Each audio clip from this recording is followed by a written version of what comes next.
Des supporters racistes se moquant de LeBron à propos des fêtes de Didi. Bron, on sait que t'étais à la soirée de Didi. Et bien plus encore. Voici 15 fois où les fans de LeBron sont allés trop loin. Et pour commencer, certains jeunes fans sont allés trop loin en se moquant du cul de LeBron. Allez, Bron, on dirait que tu t'es fait dessus. Se faire charrier ainsi, ce n'est rien face aux fans qui se sont moqués de LeBron pour sa relation avec Didi. Il a été vu en photo avec Didi, a assisté à son anniversaire et chanté avec lui lors d'une fête. Après que LeBron soit devenu viral pour avoir dit ça. Et tout le monde sait qu'il n'y a pas de fête comme une fête de Didi alors. Il n'y a pas de fête comme une fête de Didi allait devenir une phrase qu'il regretterait. Après toute la folie, les controverses autour de Didi ont fait la une des journaux. Car non seulement les fans ont commencé à lui crier dessus à ce sujet lorsqu'il passait en voiture. LeBron, il n'y a pas de fête comme une fête de Didi, n'est-ce pas? Finalement, lorsque LeBron assistait à un match de la National Football League, un autre fan s'est moqué de lui. Bron, on sait que tu étais à la fête de Didi, on sait que tu étais là. D'accord. C'est vraiment abusé. Un autre fan a aussi tenté de poursuivre LeBron en justice à propos de Hennessy et de $800. Parce qu'il dit qu'il pensait que LeBron allait vraiment prendre sa retraite. LeBron avait annoncé une date mystérieuse avec un clip viral promettant une grande décision, poussant de nombreux fans à penser qu'il annoncerait sa retraite après la saison. Je suis un grand fan de LeBron et c'est la pire chose qui aurait pu m'arriver. Tous les billets pour ce que les fans pensaient être son dernier match avec les Lakers ont explosé en prix. Un fan a même dépensé plus de $800 pour des billets pour le tout dernier match de l'année. Mais peu de temps après, la grande décision de LeBron s'est transformée en ceci. Les fans veulent savoir où tu iras cette année. Quelle est ta décision? Cet automne, mec, c'est difficile. Cet automne, je vais mettre mes talents au service de Hennessy Very Superior Old Pale. Very Superior Old Pale? Et c'est la conclusion à laquelle tu es arrivé ce matin en te réveillant? C'était une conclusion à laquelle je suis arrivé ce matin en me réveillant. Oh mince, l'homme a vraiment trollé le monde entier et a fait parler tout le monde juste pour sortir une pub sur Henny. Franchement, c'est plutôt hilarant. Mais ce fan-là n'a rien trouvé de drôle. Il a voulu créer une histoire encore plus marquante, en attaquant LeBron pour le prix des billets. Évidemment, ça a fait le buzz et il est même passé aux infos. Andrew Garcia, 29 ans, poursuit son basketteur préféré, LeBron James, en justice. Mais mec, si j'étais devenu le juge de cette affaire, j'aurais été comme... Affaire classée. C'est fou, mais même tout ça, ce n'est pas aussi fou qu'un fan qui voulait vraiment larguer sa copine juste pour être avec LeBron. Je ne plaisante pas. Ce fan des Lakers a brandi une pancarte, disant littéralement qu'il larguerait sa copine s'il pouvait prendre une photo avec LeBron. Et je peux comprendre pourquoi, parce que je veux dire, rien qu'en regardant LeBron dans cette tenue, il est bien mieux qu'elle. Bref, c'est fou, elle s'en moquait. Elle a juste dit « Mon copain me quitte, s'il veut une photo, fais-le ». Ce fan n'a toujours pas rencontré LeBron et a juste l'air idiot. Mais il y a eu 4 autres fois après que les fans ont vu les cheveux de LeBron comme ça, et bien plus encore. Les fans ont raillé la ligne de cheveux de LeBron devant lui. Et la première fois, il s'est vanté de ses milliards. On y va, mais t'as toujours pas de cheveux quand même. Allons-y. C'est plus de cheveux.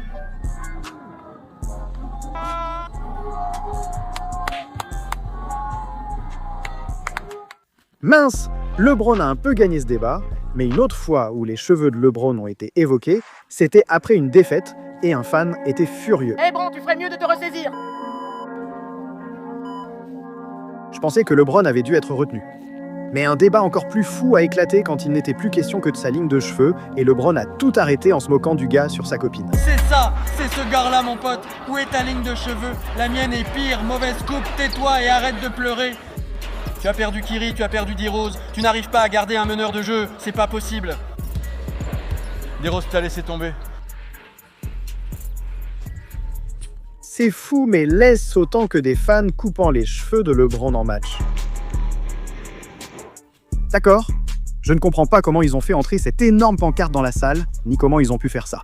Mais assez parlé de cheveux, 2 autres fans de LeBron sont allés trop loin en disant qu'ils espéraient que son fils soit tué. Ils étaient sûrement très rageux vu que LeBron était en feu toute la soirée. Mais en fin de prolongation, LeBron était furieux quand il s'est approché avec l'arbitre en pointant du doigt et en criant sur 2 fans. La sécurité a immédiatement escorté les fans assis au bord du terrain hors de l'arène et personne ne savait ce qui avait été dit au début. Oui, les Pacers ont publié un communiqué, puis LeBron en a parlé brièvement après le match, de façon vague. Des moments où il dépasse les limites avec des gestes obscènes et des mots qui ne devraient être tolérés dans notre sport par personne. Le lendemain, c'est devenu le sujet principal des émissions sportives, car des fans auraient dit à LeBron « J'espère que ton fils Bronny mourra dans un accident de voiture. » Souhaiter un accident de voiture à quelqu'un, c'est insensé. J'en ai vécu 2 moi-même et je ne le souhaiterais même pas à mon pire ennemi. Ces fans auraient dû être bannis, mais cette fan aurait dû être arrêtée après que sa vie devienne une enquête criminelle. Tout ça à cause d'une des chaînes de LeBron, King James, et en forme de son maillot numéro 23 avec plein de diamants. Vanessa Robinson, une fan, a affirmé avoir trouvé cette bannière lors d'un vide-grenier pour 5 $. Voyant que ça brillait beaucoup, elle a trouvé cela louche et s'est rendue en bijouterie pour la faire expertiser. Et elle a découvert la vraie valeur qui, puisqu'il s'est avéré que c'était authentique, s'est révélée être de 10 000 $. Oh mon Dieu. Elle a immédiatement mis la chaîne sur eBay pour voir combien elle pouvait en tirer. Mais apparemment, la chaîne ne lui appartenait pas vraiment, ni à la personne à qui elle l'avait prise. C'était celle de l'agent de LeBron, Maverick Carter, qui a déclaré l'avoir perdue il y a des années après un vol. Vanessa est alors devenue la principale suspecte. Et maintenant, avec lui qui menaçait de poursuites judiciaires. Finalement, Vanessa a raconté une histoire folle. Elle a affirmé que Maverick l'avait contactée, disant que LeBron voulait personnellement l'acheter et qu'elle pouvait venir chez eux. Jusqu'à ce qu'elle arrive là-bas, LeBron n'était pas là. Il n'y avait qu'un groupe de personnes qui la menaçaient, tout en la forçant à la rendre. Personne n'a cru cette histoire, et même si Vanessa parlait de poursuites judiciaires, cela n'est jamais arrivé, sûrement parce qu'elle avait tout inventé. Franchement, pourquoi LeBron voudrait-il de cette chaîne toute pourrie? Regardez simplement les chaînes qu'il porte. Certaines d'entre elles sont bien plus impressionnantes. Honnêtement, si elle voulait juste un fanion de maillot de LeBron, il y en a plein ici, bien plus récents. Je secoue la tête, mec. Mais parfois, LeBron porte vraiment des tenues douteuses comme celle-ci, ou... Je ne veux même pas savoir pourquoi, mais il s'habille ainsi honnêtement. Une fois, les fans se sont moqués car il ressemblait à un personnage de film, pas lors de ses costumes d'Halloween en Freddy Krueger. Il est venu à un match déguisé en Jason et a aussi posé en Pennywise le clown lors d'une fête. Habillé comme s'il sortait d'un film d'horreur. Ce selfie le montrait habillé de façon beaucoup trop formelle. Les fans disaient qu'il ressemblait à un avocat commis d'office, un faux adulte de dessin animé ou même à un détective privé. Les fans ont affirmé qu'il ressemblait au personnage de film Inspecteur Gadget et l'ont littéralement transformé en lui. Mince, l'homme ne peut même pas s'habiller sans être critiqué. Vous allez trop loin les gars. Et je dois faire attention parce que parfois, rien que parler de LeBron peut faire attaquer quelqu'un par les fans. Comme ce qui est arrivé à un autre joueur NBA, Jeff Teague. Qui?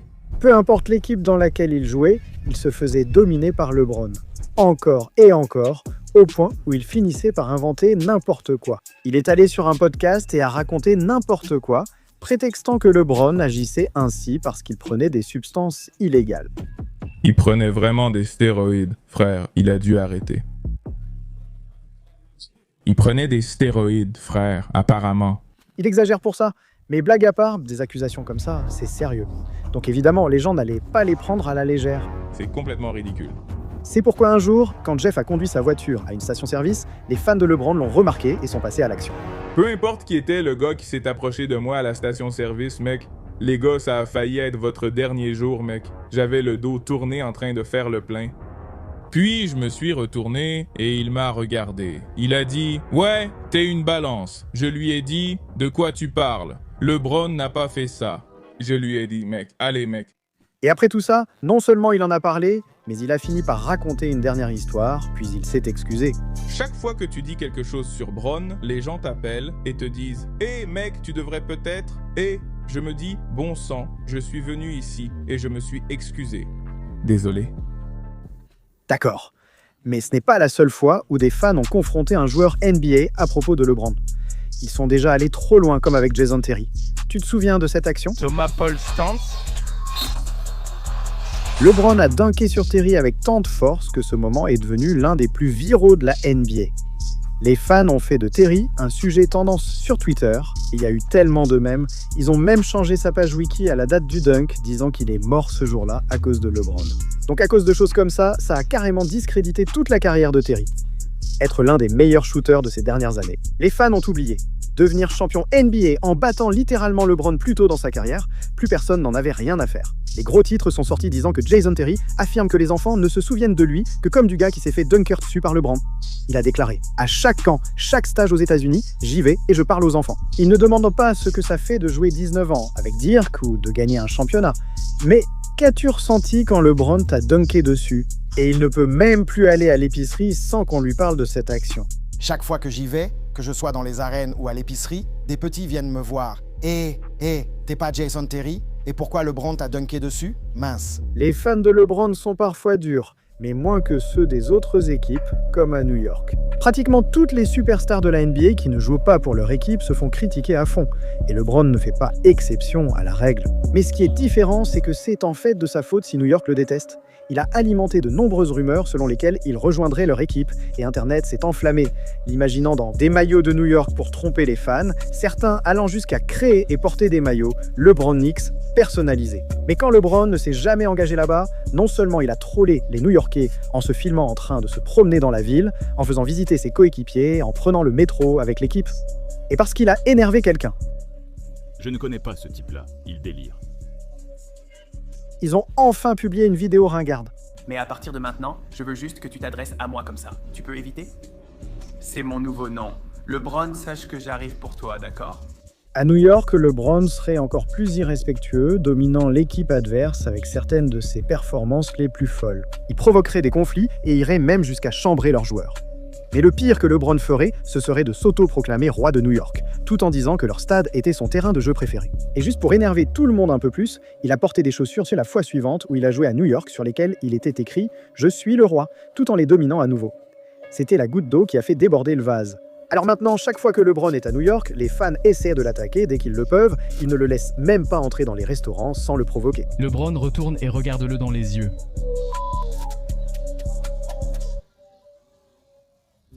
Mais la rencontre la plus folle à New York n'impliquait même pas un fan des Knicks, car les Brooklyn Nets sont aussi de New York. L'un de leurs fans a même menacé de faire tuer LeBron. Un fan a dit « Le jeudi 18 février, j'irai à un match Nets contre Lakers. Je vais faire entrer en douce larmes montrées sur la photo dans l'arène et tirer sur LeBron à la tête pendant un temps mort. » Vous étiez prévenu. Quoi ? Évidemment, cela ne s'est jamais produit et le fan a supprimé son compte peu de temps après pour ne pas être retrouvé par la police. Mais franchement, tout ça va beaucoup trop loin. La vraie question est, prétendre être le père de LeBron et réclamer des millions en justice, n'est-ce pas exagéré ? Tout cela est arrivé parce que LeBron a vécu toute sa vie sans connaître son vrai père. Et en étant laissé dans l'ignorance, LeBron a partagé ses sentiments avec le monde entier. Tu sais, toute ma vie en grandissant, je me suis toujours dit « Pourquoi moi ?» Tu vois, pourquoi moi ? Pourquoi mon père ne voulait-il pas être là ? Une fois que LeBron est arrivé en NBA, il a mis de côté l'idée de son père et s'est concentré sur le fait de devenir grand. Et au début, on aurait dit que rien ne pouvait arrêter LeBron, jusqu'à ce qu'il soit soudainement frappé par un scandale qui allait changer sa vie. Le 8 juillet 2010, en direct à la télévision, LeBron a annoncé une décision qui a fait de lui l'une des personnes les plus infâmes de la planète. Signé avec le Miami Heat, et cela est devenu l'un des moments les plus viraux de l'histoire du sport. C'était donc le moment parfait pour que le père de LeBron fasse la une des journaux. Sorti de nulle part, un homme nommé Lester Bryce Stovell a affirmé qu'il était le père de LeBron. Mais en plus de cela, il poursuivait LeBron et sa mère, Gloria, pour 4 millions de dollars à cause d'un scandale de dissimulation d'acide désoxyribonucléique. Et toute cette situation a commencé 26 ans plus tôt. Le 15 mars 1984, Lester affirmait s'être rendu au district de Columbia Space Bar et avoir rencontré la mère de LeBron. Elle disait qu'elle avait une vingtaine d'années et qu'elle voulait s'amuser. Finalement, Lester l'a ramenée chez lui et a décrit la situation avec Gloria comme intime. Mais plus tard dans la nuit, Lester avait honte de sa performance et a décidé de partir sans aucune intention de recontacter Gloria. Jusqu'à quelques semaines plus tard, c'était Gloria et elle était enceinte. À ce moment-là, Lester n'en revenait pas. Tout ce qu'il a dit à Gloria, c'est « s'il est de moi, qu'il joue au basket ». Puis il a raccroché. Et gardez à l'esprit que c'était la fin du mois de mars, 9 mois avant décembre. Et quand LeBron est-il finalement né ? Le 30 décembre 1984. Mais ce n'est que 23 ans plus tard, le 5 décembre 2007, que Lester regretta cet appel. Le moment était enfin venu où Lester s'est rendu compte qu'il avait fait une erreur. LeBron dominait désormais la NBA et était devenu multimillionnaire. Alors Lester a appelé Gloria, il s'est excusé et a même essayé de renouer avec elle et LeBron, mais c'était trop tard. Gloria ne voulait rien avoir à faire avec Lester et, sachant que LeBron était devenu une star seule, elle tenait à ce que Lester ne revienne pas. Apparemment, elle a menacé de faire tabasser Lester s'il appelait encore une fois. Mais quelques jours plus tard, LeBron a entendu parler de l'appel et voulait désespérément savoir si cet homme disait la vérité. Alors ils ont accepté de faire un test acide désoxyribonucléique. Les résultats sont arrivés par la poste. Lester n'était pas le père, du moins c'est ce que LeBron et Gloria ont suggéré. Lester a ressenti quelque chose. Il soupçonnait LeBron et Gloria d'avoir trafiqué les tests pour cacher des preuves.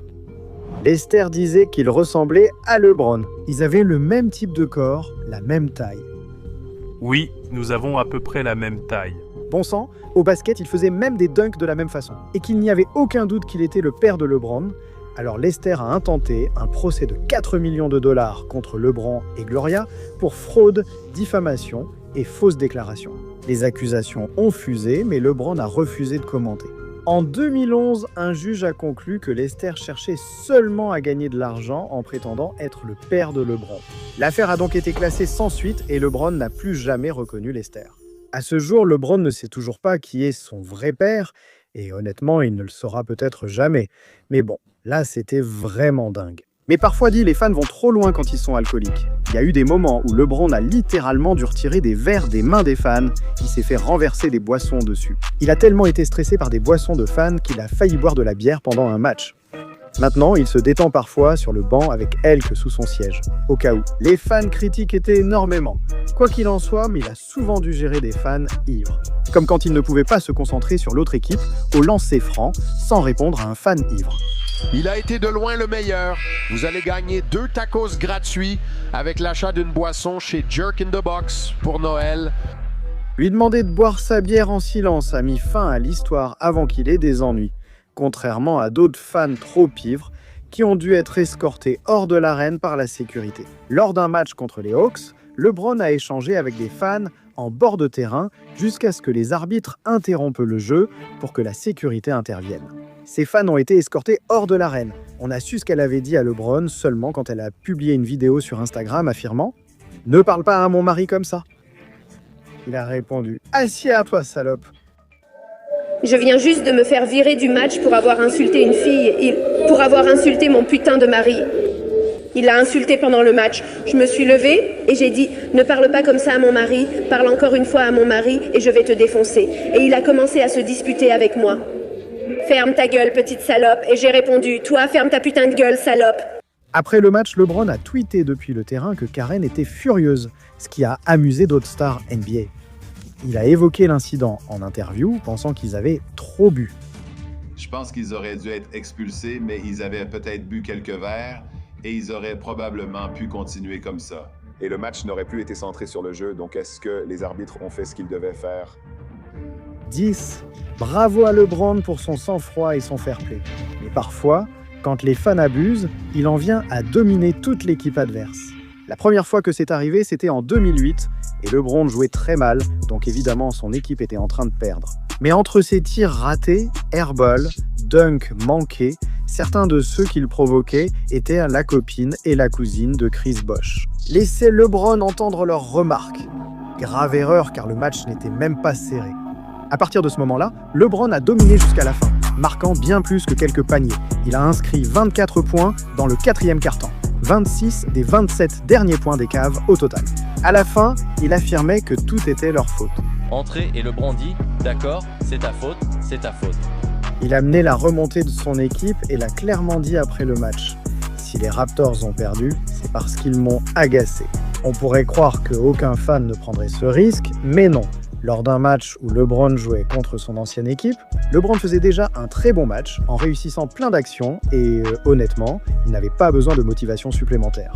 Mais quand le score restait serré à la fin du 3e quart-temps et qu'il a raté son tir, il a remarqué qu'un des plus grands fans des Cavs applaudissait trop fort et secouait la tête. D'accord, c'est parti. À partir de ce moment-là, LeBron a fait ce que vous vous attendiez probablement à ce qu'il fasse. Action après action, après action. Quelques instants plus tard, action après action. LeBron a pris le contrôle pour l'un de ses meilleurs matchs de la saison, un 4e quart-temps à 21 points, ce qui l'a mené à 46 points au total. Et la victoire juste devant le visage de ce gars-là. Au final, LeBron a fait en sorte que tout le monde comprenne que c'était uniquement parce que ce supporter s'était un peu trop emballé. Il était vraiment excité que je rate ce tir, un peu plus que ce que j'aurais aimé. Il a été dur avec son équipe et l'a montré.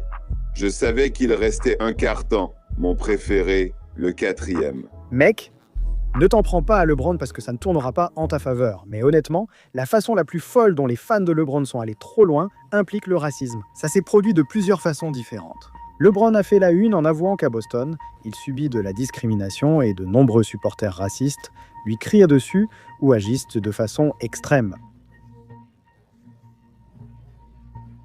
Parce qu'ils sont extrêmement racistes. Ils inventeront tout. C'est ainsi. Franchement, LeBron disait vrai sur les t-shirts. Les fans de Boston en avaient des incroyables.